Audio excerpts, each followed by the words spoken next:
e a Lelé são duas garotas do desacato. A Lalá e a Lelé provocam até cenas de fugilado. A Lalá e a Lelé são duas garotas do desacato. A Lalá e a Lelé provocam até cenas de fugilado.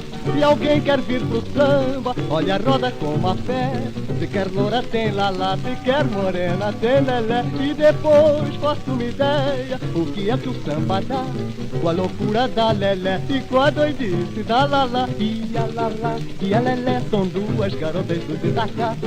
A Lalá e a Lelé provocam até cenas de fugilado. A Lalá e a Lelé são duas garotas do desacato. A Lalá e a Lelé provocam até cenas de fugilado.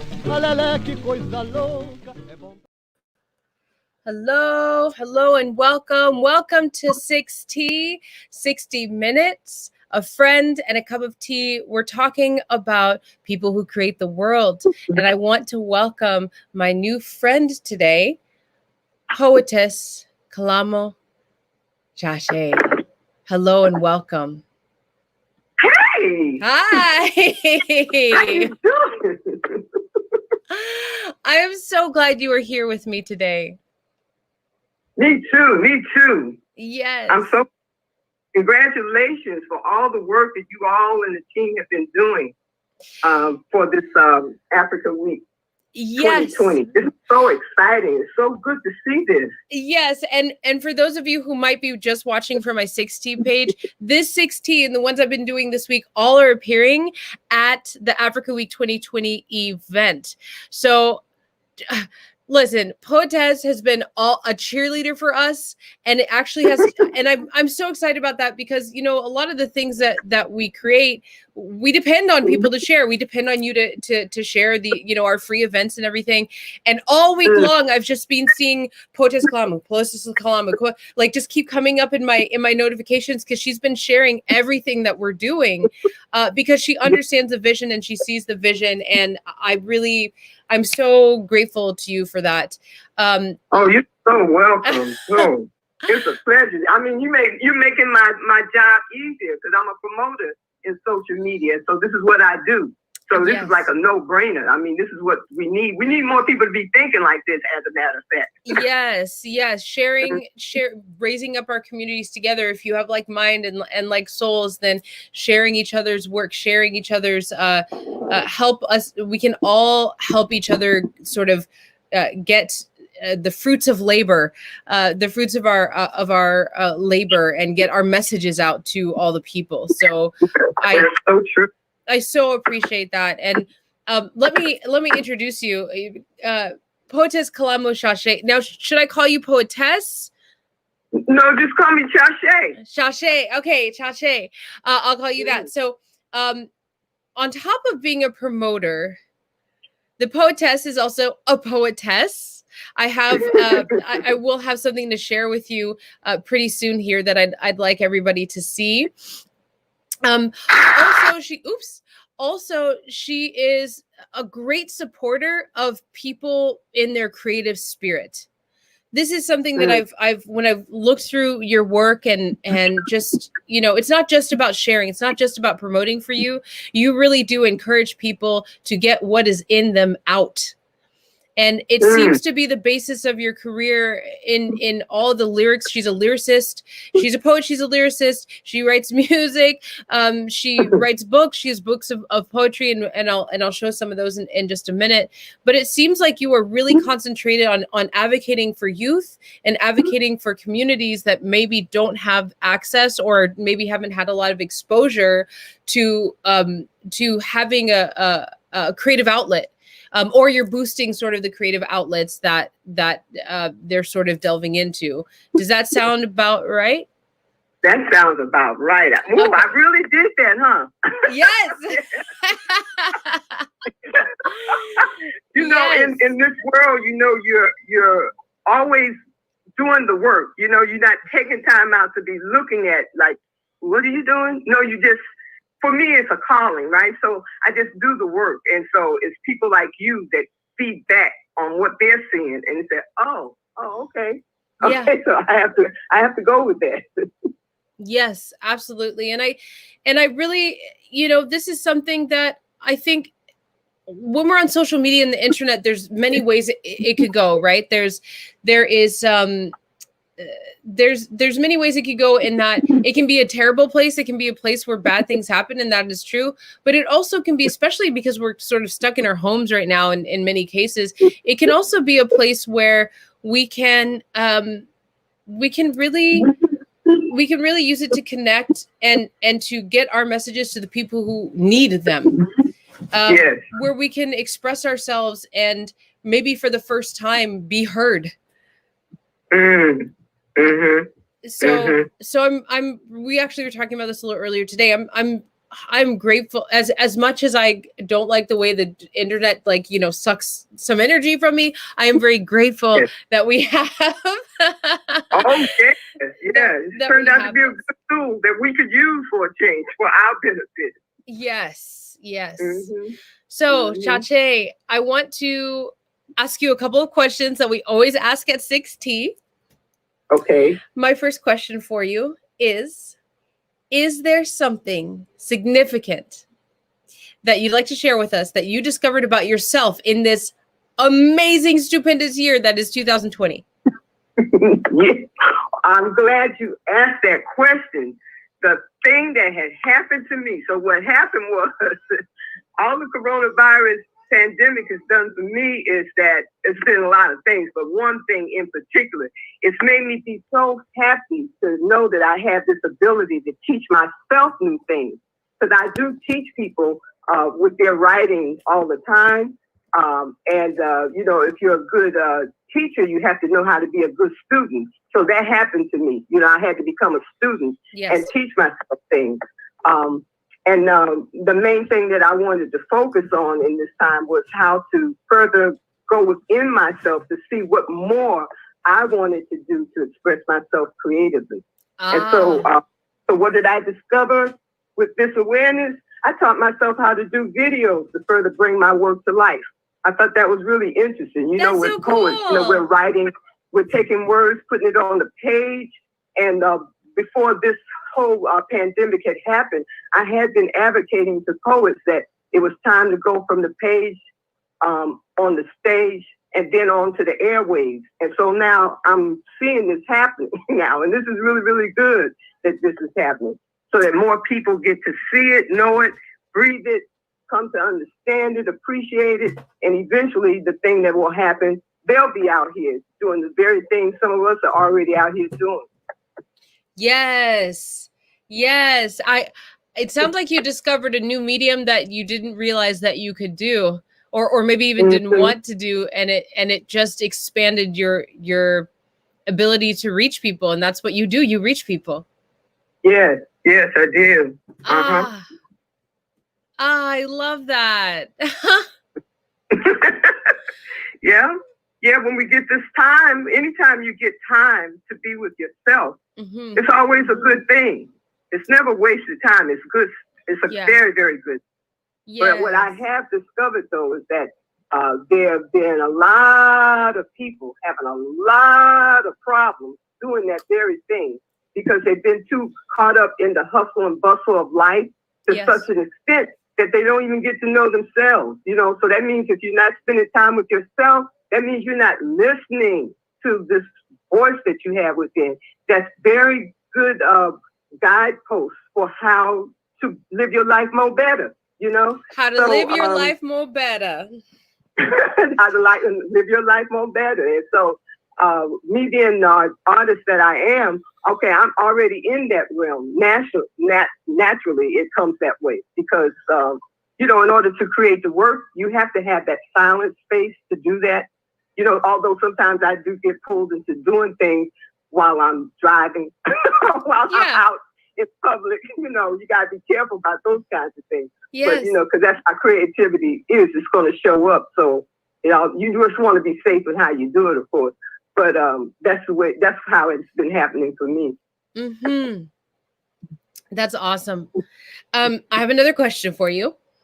Okay. If you could be sipping tea, Oh, and before I do that, I just want to welcome in our attendees. Whoever is out there listening, please give us some love. Put something in the you can ask questions in the comments. Say hello, hearts, likes. We love all of those things. It helps the show and the message get out there and helps the show grow. Thank you so much for that. Okay, here's my question. If you could be sipping tea or whatever libation you like with anybody, who would it be and why? I would love to have libation with ancestor Maya Angelou. Yeah. I've always admired the strength in this great master poet for what she's done to lead by example on showing poets what they can do with their poetic voice. Yeah. She was quite a master in showing poets what they can do to further help elevate poetry as an art form. I just loved her, you know, and her spirit is still here with us. You know, I'm coming across things. I curate a weekly poetry showcase, and I'm always looking out for things from her to bring into the network, you know, because that was a very special and very important voice that we no longer have physically, but thanks to technology, we still can be connected to her as well as spiritually, of course, too. Yeah. So yes, that's who I want to be with. You know, her spirit must be sort of in the air right now because at over Africa Week 2020, we just finished a Black Boomers panel, and of which you brought some people to be on that panel. Thank you so much. We appreciate that. Welcome. Yes. And my mom was on that panel, and somebody had mentioned Maya Angelou earlier in that panel, and then at the end, my mom is very prepared. This wasn't like a last minute thing, but my mom at the end of that panel, she read a verse from Maya Angelou's "Still I Rise." Oh, beautiful! Yeah, and that just ended just before this. Yeah. See, you know, see how spirit works. This happens all the time, and I want your mom to know that she has done a phenomenal job with your dad bringing you here. I just want that to be set for the record. That has to be said.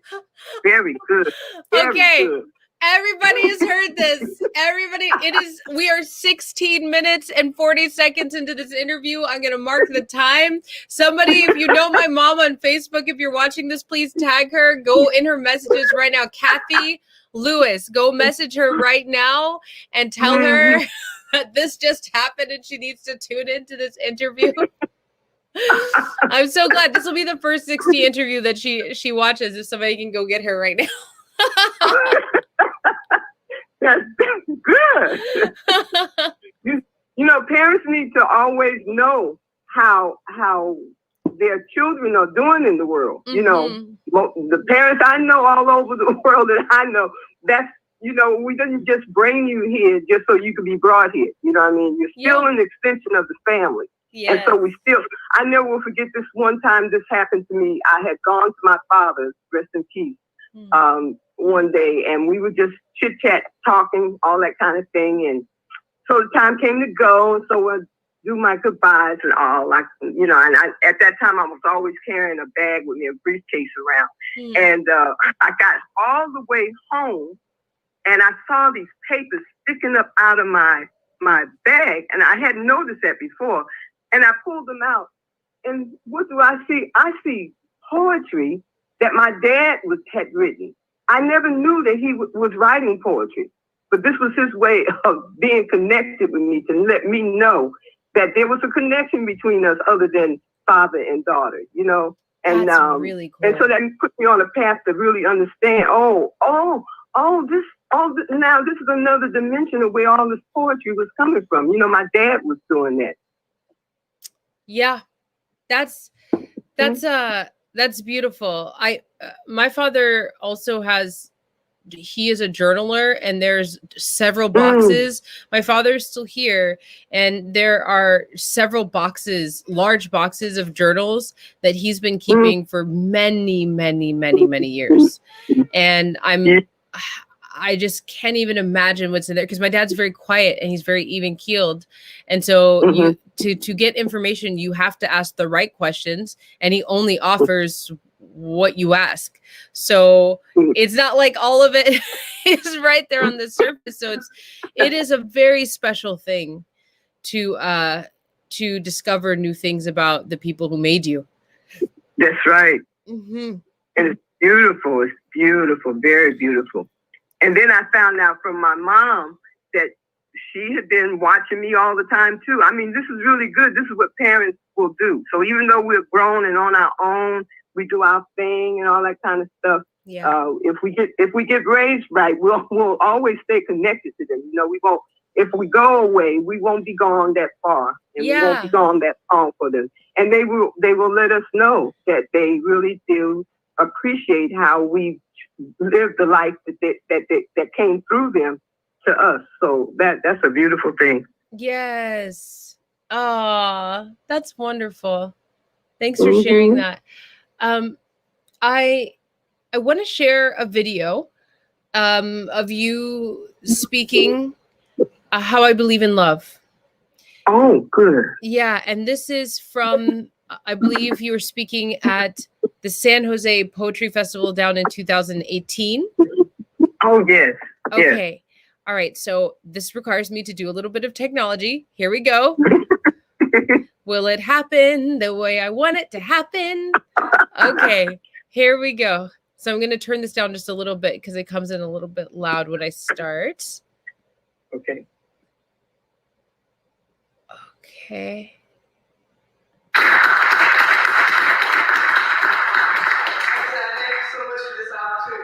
Together. I'm looking forward to do more great things in the future. We need to connect with all of the segments of humanity as we go forward in this world with our work. Everybody in this room is capable. I feel the vibe. I know this is true, and we just got to keep on keeping on. And I want us to always pay attention to this love of love. You know, love is very, very important. Without it, you cease to exist as a human being in this world. So for this reason, I want you to know that I believe in love. How I believe in love. Because a man and a woman are still core, and we've got to start loving each other more. We've got to stop waging this war and start being what we should be for. Because there are children that we must make, and there are sadnesses and joys that we must take. So if we don't hurry up and end this break, don't you know, it'll be a great mistake. I believe in love. How I believe in love.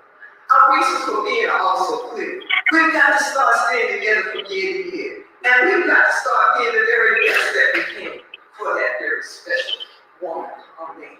Because there are children that we must make. And there are sadnesses and joys that we must take. So if we don't hurry up. Oops. Just a pause for a moment. YouTube. Come back, YouTube. Come back. The technology of the last 2 weeks. Let's see. I was into it too.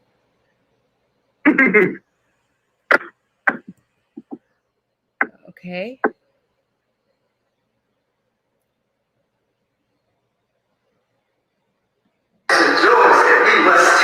So if we don't hurry up and win this way, don't you know it'll be a great mistake. I believe in love. How I believe in love. I said that I believe in love. How I believe in love. I said that I believe in love.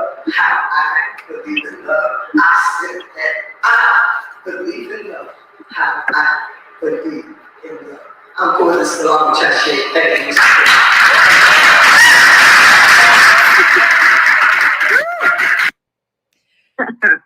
All right. Wow. Yeah.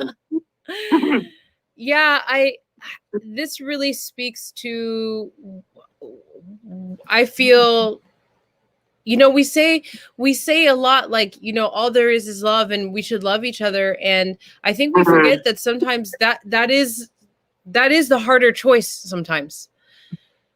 So in some situations, I think you can practice so that it becomes an easy choice inside, but the things you have to do to maintain that, I think, especially in this world where there's battling and in this world where you know, we are sort of trying to live freely against a system that would like us not to. That love, the practice of loving each other, no matter what, of finding tolerance to the point where you can love someone even if you don't totally agree with what they're doing or how they're doing it or what they're saying. That's work. Yes, it is a lot of work. Hard work sometimes, very hard work. Yeah. But that's what we are born to do. We're born to be this way. We're born to be loving human beings on the planet. We're born that way. And it's just sad that too many people forget this and then they go other directions, and it makes it very bad for those of us who are consciously aware of why we're here. Yeah. Yeah. That's the truth. I love that piece. Thank you for speaking that piece out. Oh, you're welcome. And I'm glad that it's been shared so that we could see you in action. And that leads me to my next question, which is, for this interview, you decided not to be on camera, and I know that this is part of part of your practice. And so, could you tell us a little bit about that?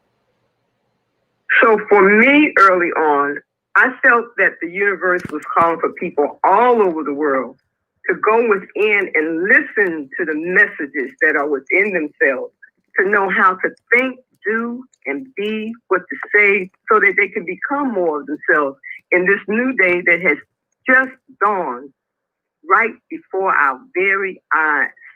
And so I just felt that it was time that we just focus on it that way, rather than focus a lot on what's being seen. What's needed is what's being heard, so that you can move forward.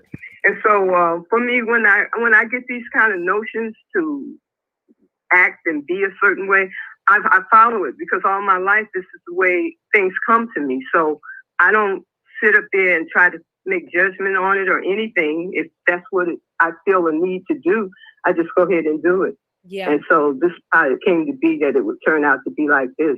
So I've been called on, of course, all kinds of people have been wanting me to do live presentations, on appearances on the screen and all, and I just haven't been feeling it.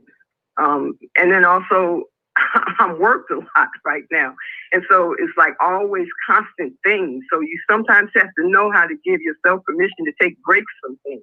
Yes. And everything doesn't have to be done. All of us don't need to do the same thing. Hallelujah. All the time. Hallelujah. Friday. Oh, I just felt this like relax. I felt my shoulders just drop a little bit when you said that. Okay.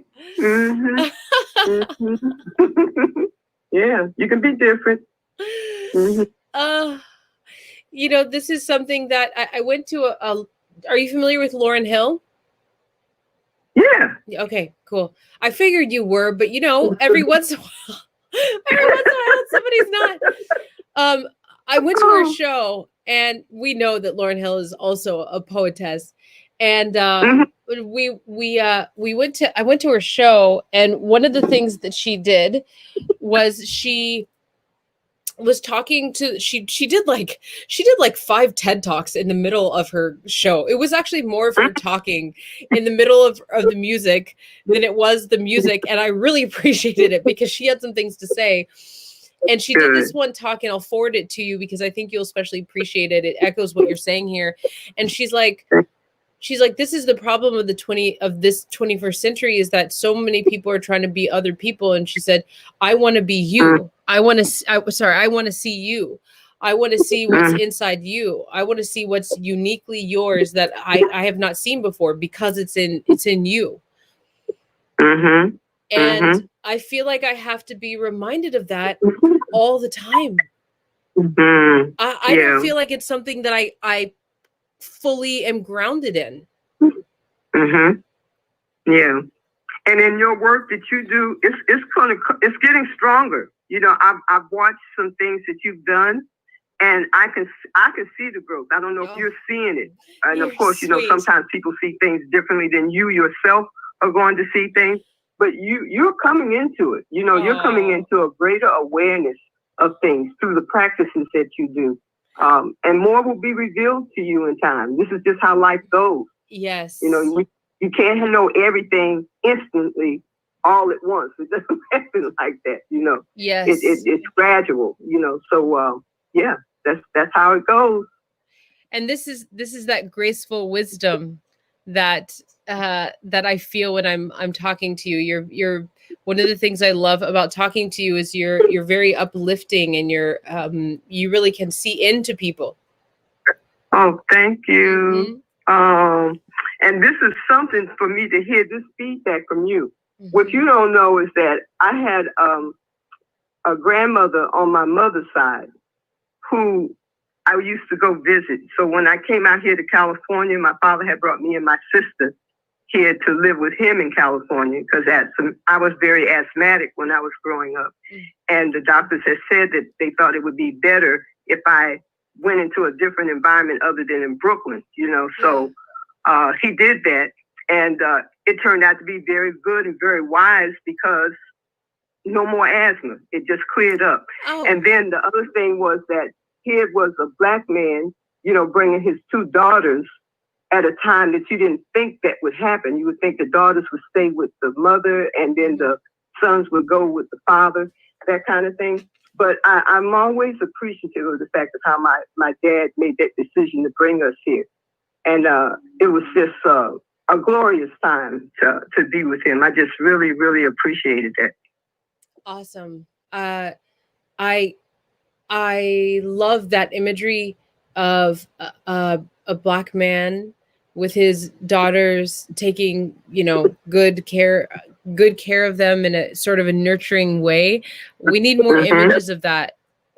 My dad braided my hair. Like I was very blessed in that my parents were very involved in there for me at all times. And my dad like learned how to do my hair. He didn't do it all the time, but he learned how to do my hair. That's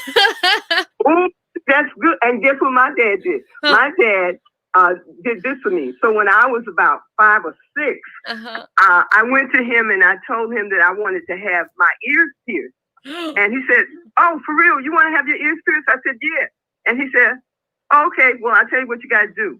What you're going to have to do is all the time be rubbing on your earlobes." And I said, "Oh, okay." Because at this time, I'm thinking, "Oh, so that's what it takes to have the holes in your ears. You got to rub them." I was rubbing on my ears and stuff. Then one day I went to him and I said, "Daddy, ain't nothing happening. I keep rubbing my ears." He said, "Oh, so you think you rubbed them a lot enough time?" I said, "Yeah, I think it's a lot." And he said, "Oh, okay, well, I'll tell you what you do.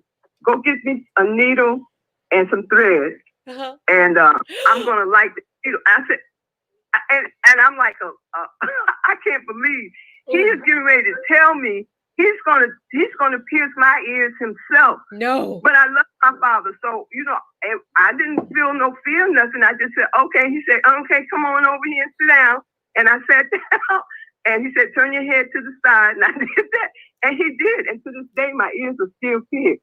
So from him, I learned that it's nothing that a Black man is not going to do for his family, especially his children.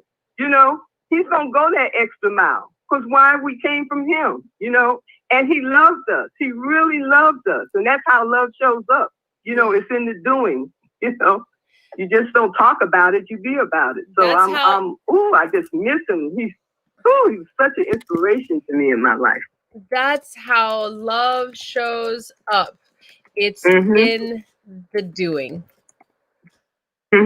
I love that. Thank you for that quote. I'm gonna write that down and have it with me. That's how love shows up. It's in the doing. How simple. It's true. Chaché, I wonder, are there spiritual aspects? I mean, I think the answer is yes, but please share with us the spiritual aspects that show up in sort of your artistry that comes through you. Yes, it very much is. So what happened to me from the very start is that I always saw myself as a medium through whom messages were received and delivered. Because at the time that I'm discovering poetry and what it's doing to me and what comes to me. I haven't even lived life that long to know all those kind of things. Like, it's coming from someplace. And then one day I just noticed that, well, yeah, it's coming from a spiritual place, and spiritual guidance is coming through you. And so your need and your, what you need to do is just listen, be open to what's coming through, and make a record of it, and be at peace with that. You know, don't try to tear it apart, nitpick it. If it came a certain way, that's the way it was intended to come. And so you just do that. And I've stayed with that all my life, and it's worked out good for me. You know, of course, for poets, you know, sometimes we're not necessarily writing things that can be, that's going to turn out to be masterpieces, and it's not meant to not ever be altered or changed or anything like that. Mm-hmm. But for the most part, if I get a move to do something, that's going to be a whole different plane, you know, where, you know, well, you're going to write this, and this is how it feels to do it, and just do it that way, and don't alter it any kind of way. So, so that's what happened. So you're saying that that sometimes you have things come through you that's just, it's like, this is what it is, the end of line. Right. Okay, and I'm going to give you an example. So when in 1977, I decided to change my name from my birth name to the name that I'm known as now, Kalamu Chaché. And I went to my parents, as a good daughter would do, to ask them to rename me. You know, and I had the books so that they could be able to do that, you know, because you just don't try to just blatantly disregard your parents. That's not a good thing to ever do. I've never heard somebody do that before, because every time you hear somebody changing their name, they change their name, and then you hear these stories of their parents being like, what? I know. That's beautiful. But my parents were cool. They didn't do that to me. All they said was, you know, we done already named you, what we gonna name you like that. And I said, oh, okay. And then they said, but if you feel like you need to do that, then you go ahead and you do that. Uh-huh. And so for me, okay, I had their blessing, you know, and also they backed it up. Whenever of course, if we're around family, they're going to call me what they call me.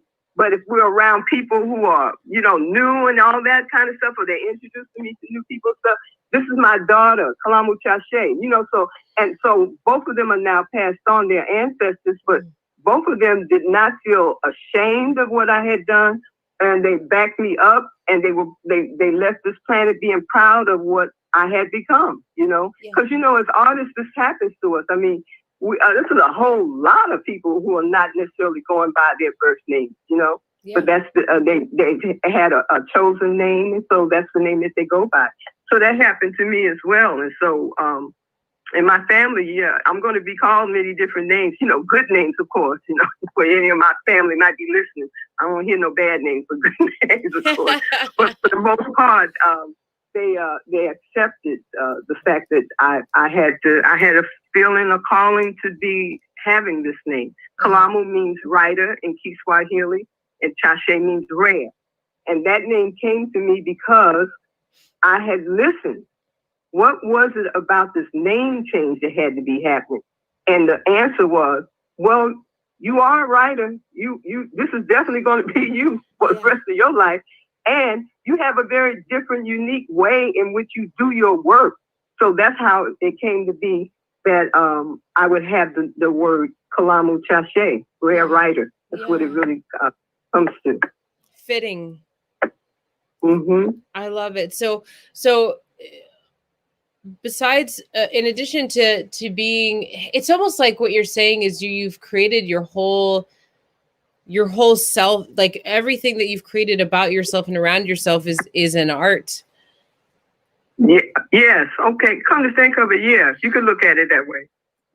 Yeah. I mean, like the way, because you put such care into your name, and it really matches who you really are. And the way you did it, I love that you asked, it's consideration and respect, but there's also like maybe consent. There's something that you really honored the first ones that named you.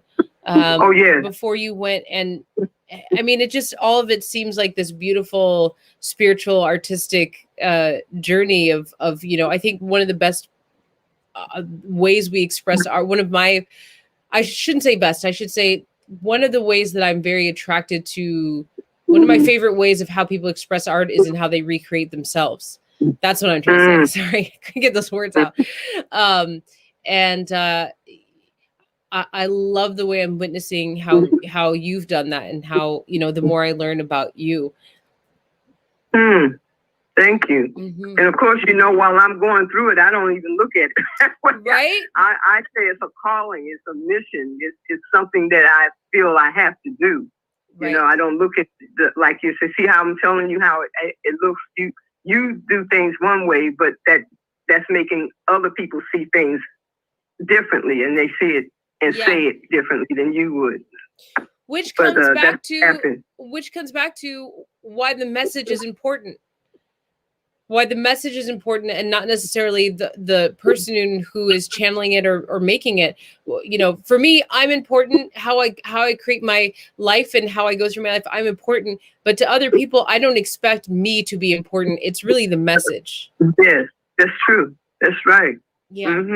That's why I was saying one of the things that's been very strong in my life is to stay true to that message. You know, that's what you're aiming for.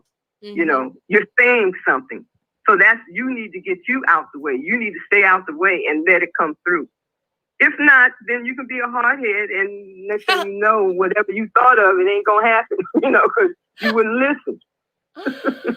That's so true. That's so true. I sometimes am a hardhead. Oh, I didn't know that about you. No. Oh, yeah.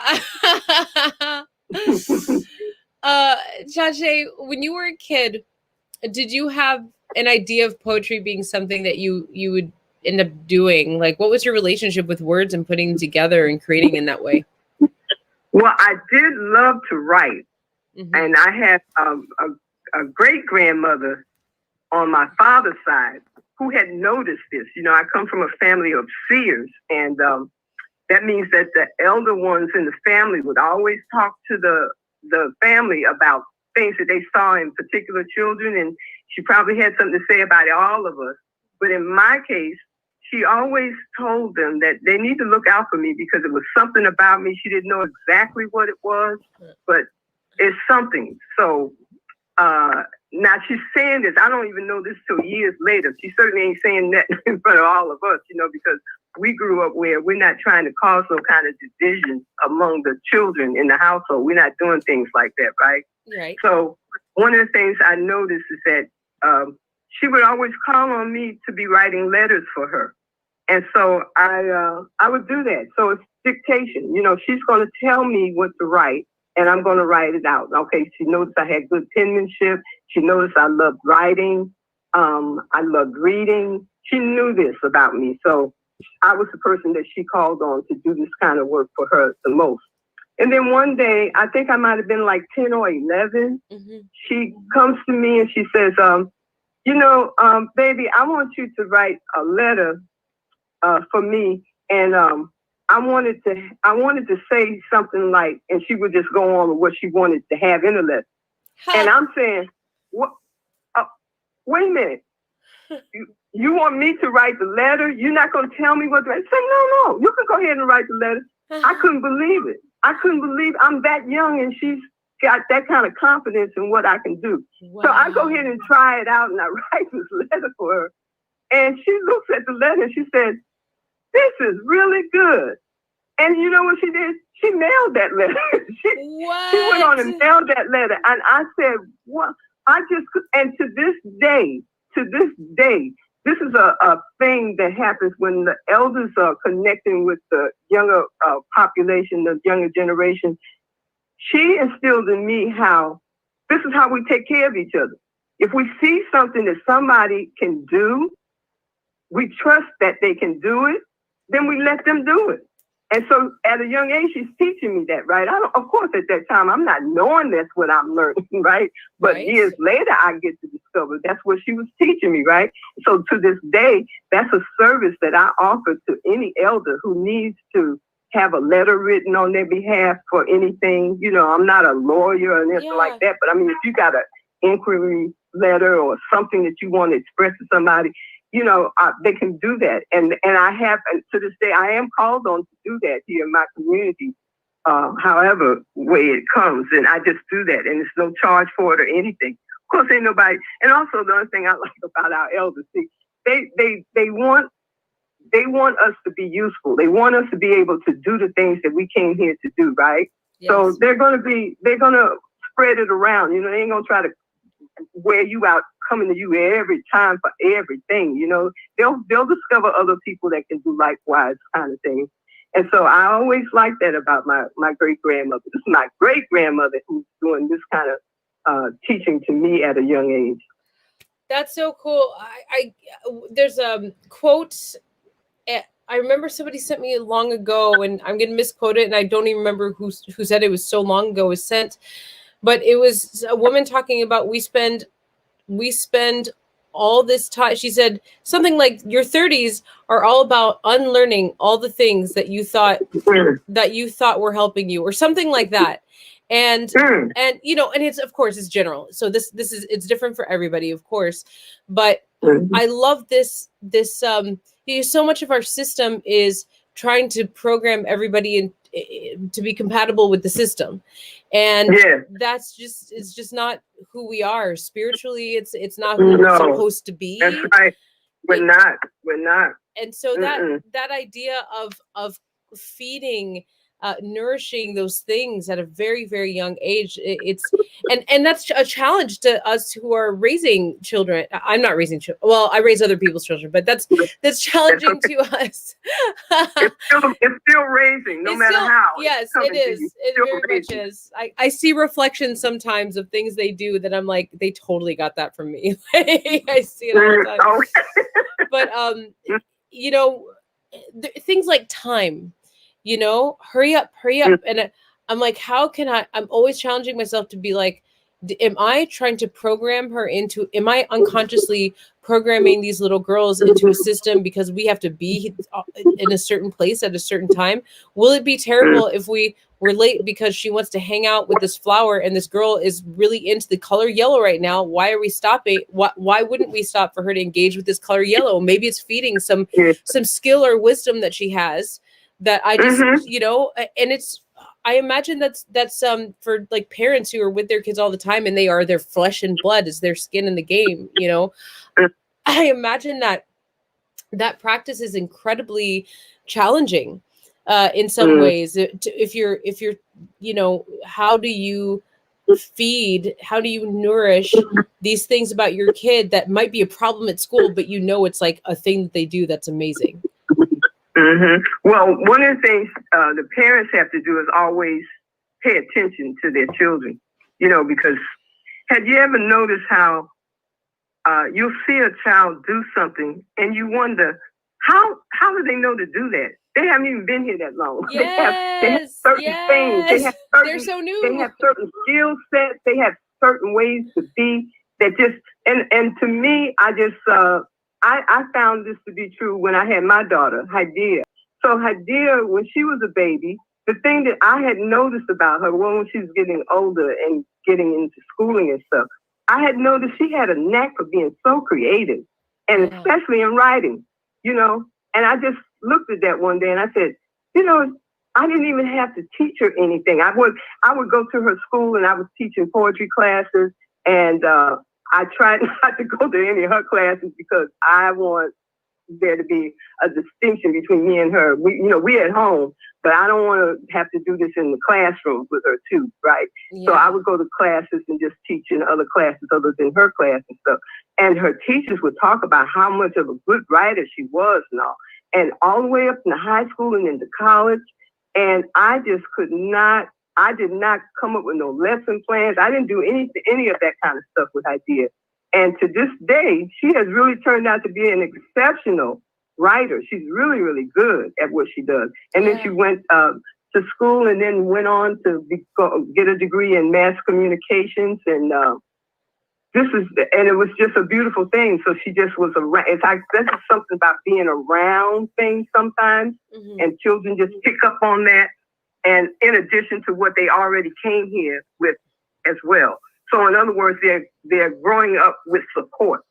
And I think that's what made the difference. Yes.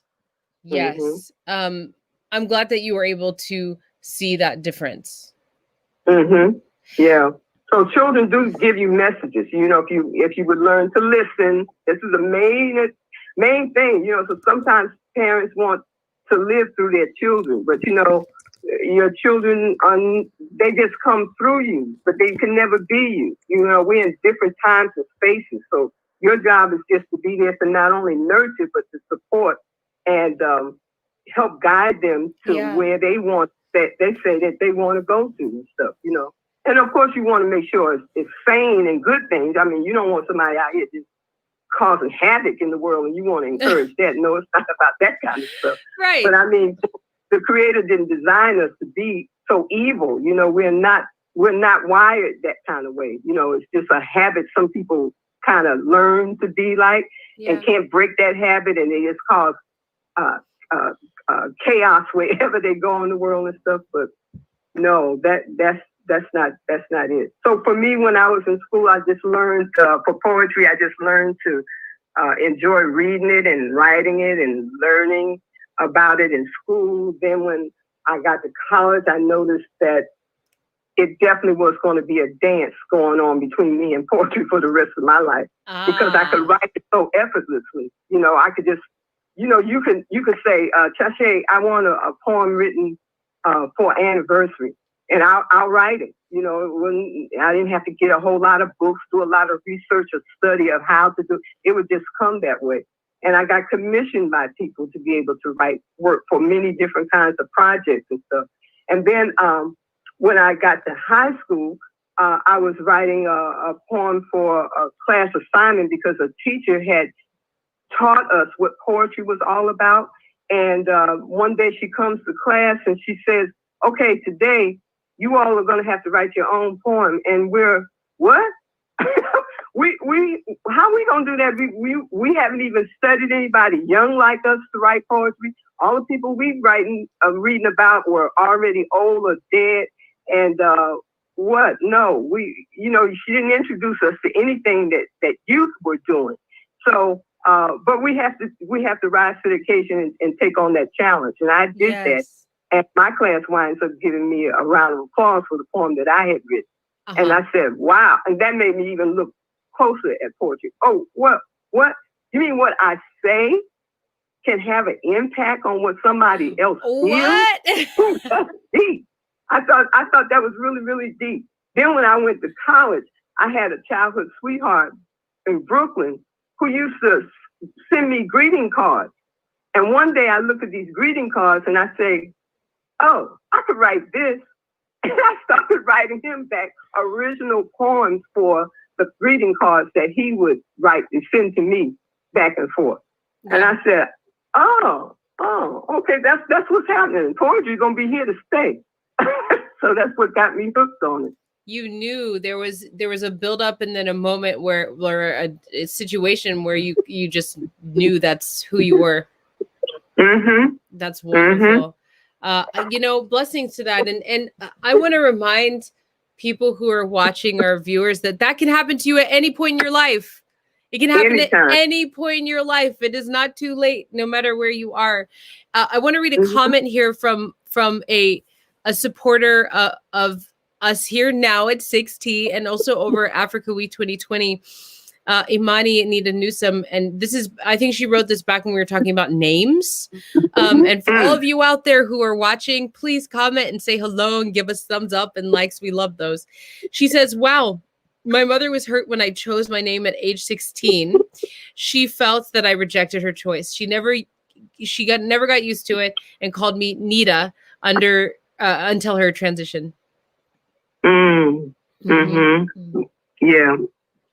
Yeah, so this does happen in life and stuff. So all we can do with this kind of information, if it happens to us, is just bless the fact and focus on the fact that they gave us life.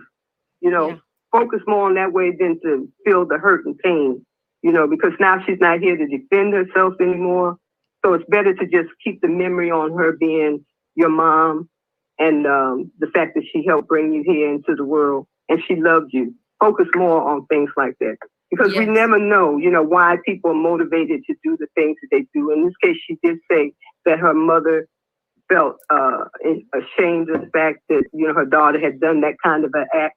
But that's what happened. So all you can do is just bless it for what that is and then move on, not hold it so that you could be wounded any more than you need to be. Yes, yes.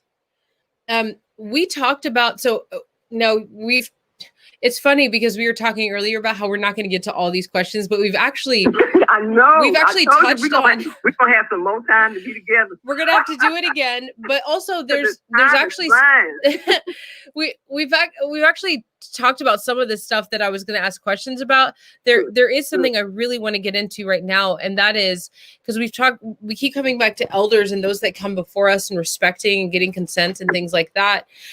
I wonder about the wisdom for those who've lived longer, our elders, those who have had more time to experience more things, make more mistakes, and have more successes over time, right? Why is it so, and have a different perspective of history, cultural history, and societal history?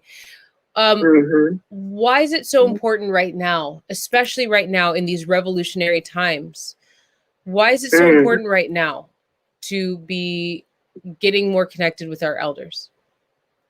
Because we have endured segregation from our elders way too long, and it had to stop. And I think COVID-19 has given us an opportunity to correct that quickly. Why? Because our elders have seen things and can more readily see patterns that can help us to become more well-equipped to handle any situation that we face as a people on this earth. And we need to listen to them, you know. They have things to say, and one of the things I think I talked to you about this that I'd like to see happen in the very near future was to use technology in a different way that will bring the voice of the elders into the conversations that's going on in social media.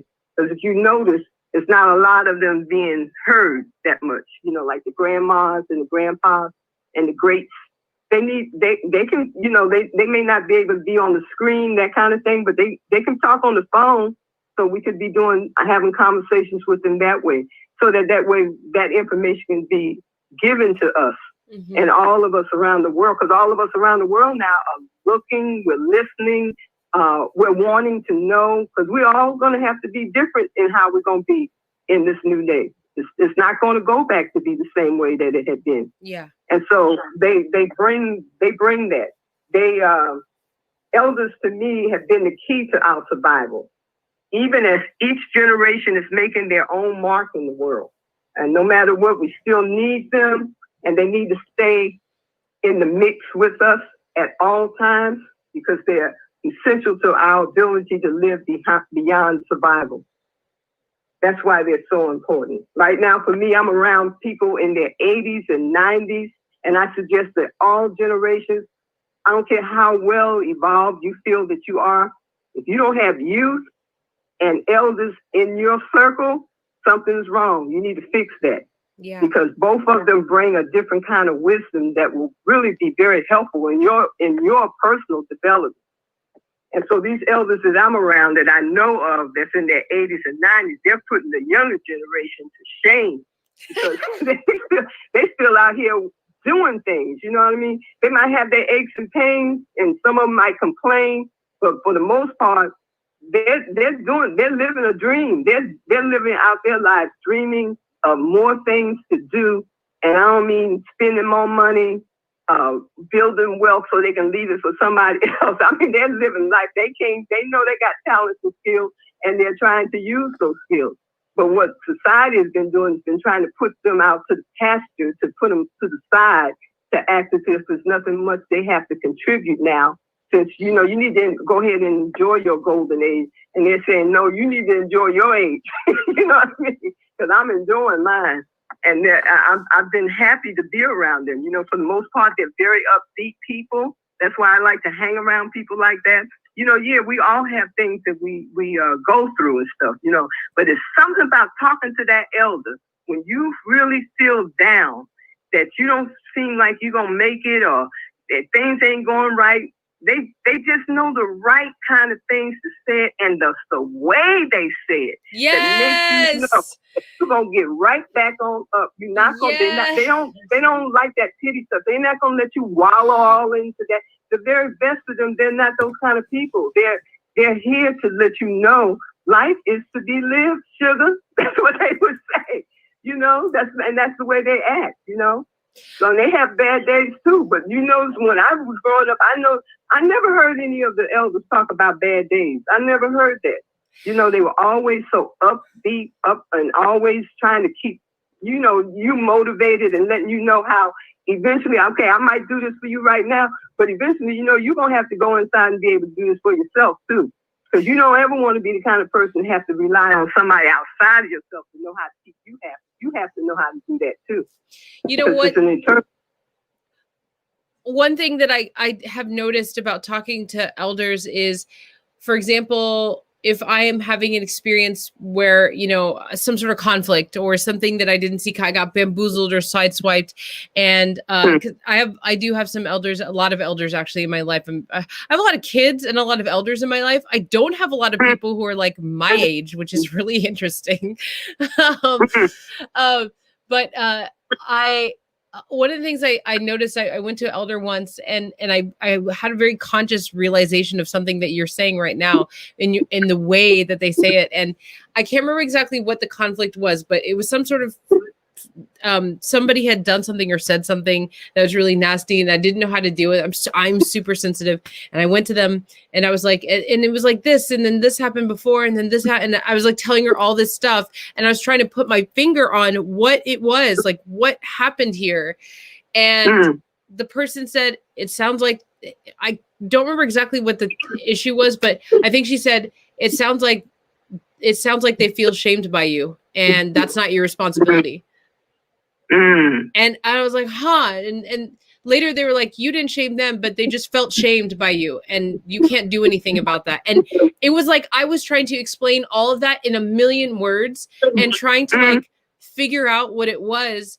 And the thing is that she had that experience so many times that she just had boiled it down to this very simple truth. This person felt shamed by you. There's nothing you can do. It's not even really your business. The end. And I was like, now what I choose to do if moving forward in the relationship with the person I had the conflict with or whatever, that's a different story. But I've noticed that has been because I'm very heady and I think I have a lot of stuff going on in my head and all of that. It's so nice to have elders in my life who can just lay it out. I have an elder who told me recently, she was like, let your brain work, which is a weird thing to say to somebody who has an overactive brain. But she was really talking about when I was looking at something, seeing it for what it actually is rather than what I'm told that thing is. Yeah. And so let your brain work is something now that I pass on all the time. And it came from someone who has more years than me. Yeah, they're jewels to our souls, and we need to remember that, and as far as you're saying that you don't have a lot of people in your age group, well, you're gonna have to correct that too, because I have some. They're gonna have to you can teach them some things. It'll be good that you're around them and they're around you. Because actually for humanity to evolve, it takes all of us. We just can't look at one segment of the generation and at the expense of not looking at the others. So you got to be connected to all of the generations. And that's what's going to help with your development as a human being on the planet. Just to keep that in mind. Yes. And we know people can get on your nerves. We know that. Yeah.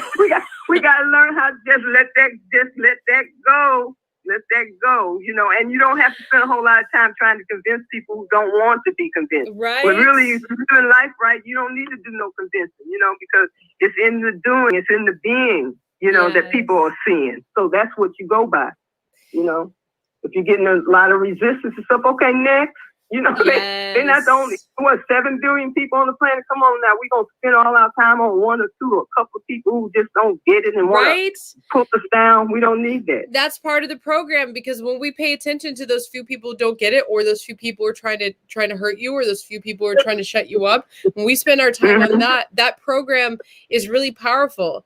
It's that program of we have to engage with that which is working against us and hurting us, rather than that which is supporting us and nourishing us and amplifying us and helping us and pulling us up and inspiring, So true. It's a very strong program, and I know I'm working on it all the time myself. Good, yeah. And even as we get older, we still got to work on it too. It ain't like we get a certain age and boom, we ain't gonna have to deal with that no more. No, it still keeps coming, because this is how life is. So you're still gonna have that test you're gonna have to pass, Yeah. So you just stay on it, and try to be ready so you don't have to get ready. You have to try to be that. Stay ready. Mm-hmm. Chaché, you won't believe this, but we only have like 20 more minutes left. And I'm telling you, I just like this about you. You're quite a good conversationalist. Very good. I like this about you. I like this about you. It's a match made in heaven.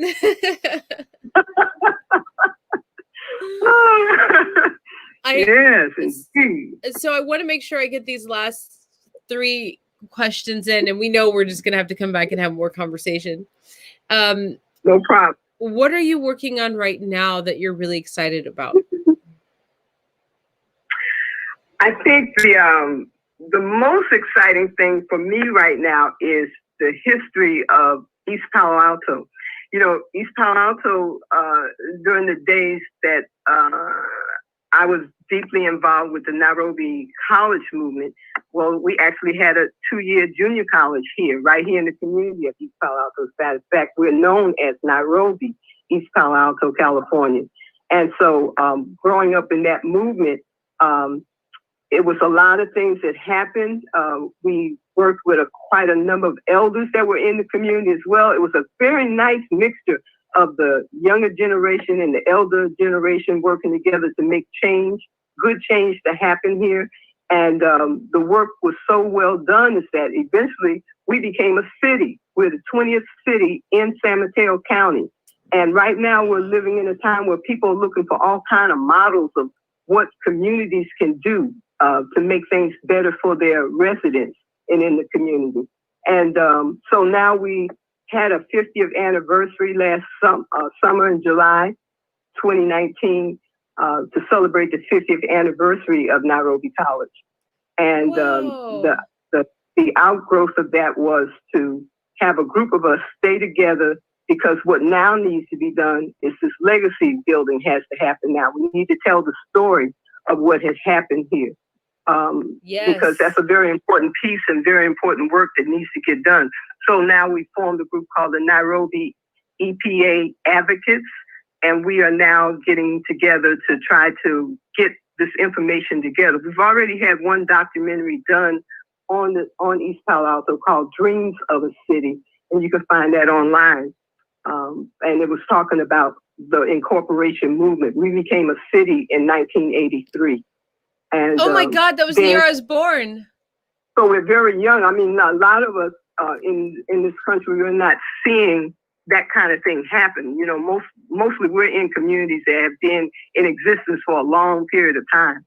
But we're only 37 years into the making of our city. Wow. So that's what's been happening. And then I'm serving as the poet laureate for the city of East Palo Alto. That's been since 1983. Yes, it can happen.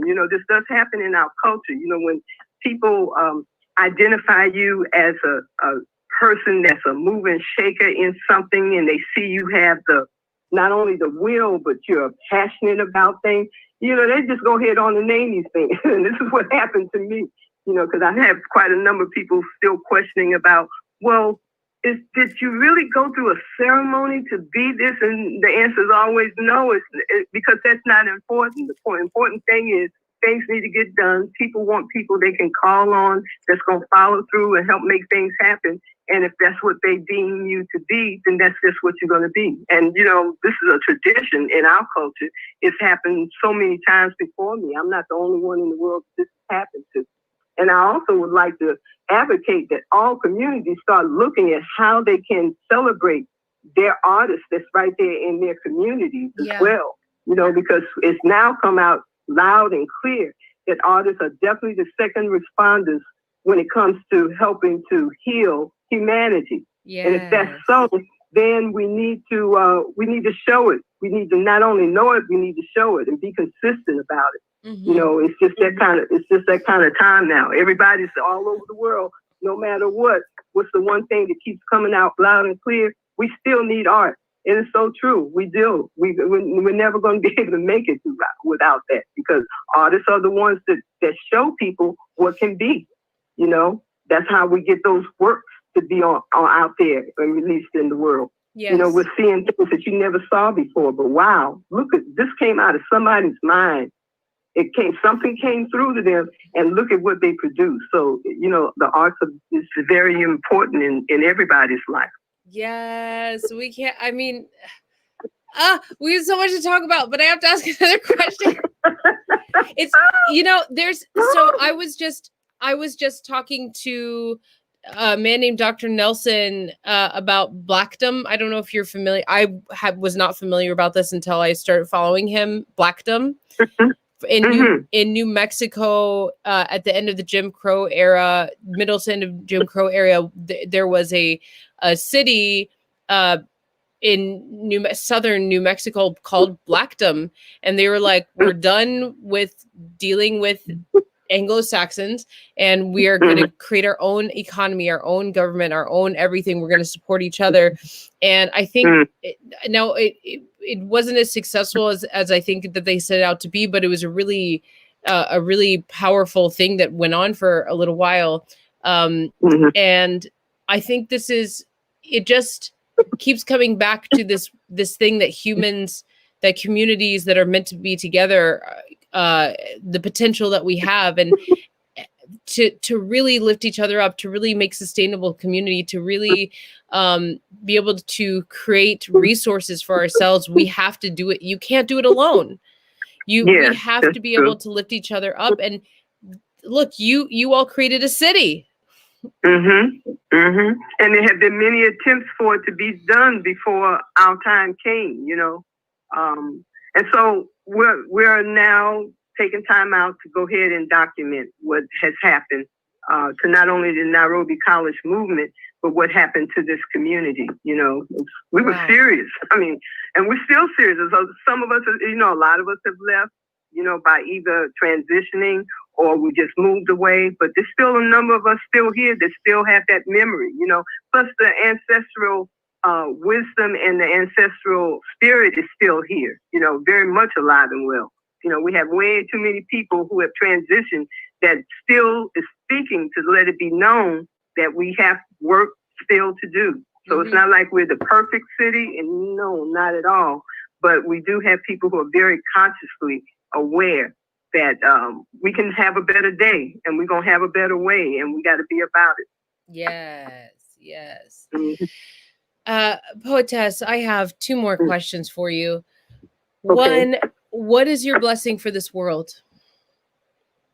So my blessing is that for this world, that we should always be forever thankful and grateful that for this life that we've been given to by the Creator. And this is the only way that we can make it in this world, because we were born to live. That's my blessing. I love that. I accept that on behalf of all of us. Thank you. Thank you. Yeah. Thank you. If Poetess Kalamu Chaché were to walk in and sit right in front of you right now, maybe sipping some tea, I don't know, maybe drinking some tea, what now she's from 15 years ago, what would you say to her?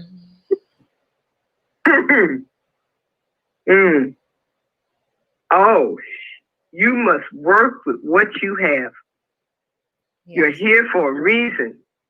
It's to share your gifts, yes, talents, and skills that have been bestowed upon you by the Creator in ways that will make a positive contribution to yourself and the lives of others. And by all means, stay uplifted. Wow. Thank you for sharing. Thank you for being here with us.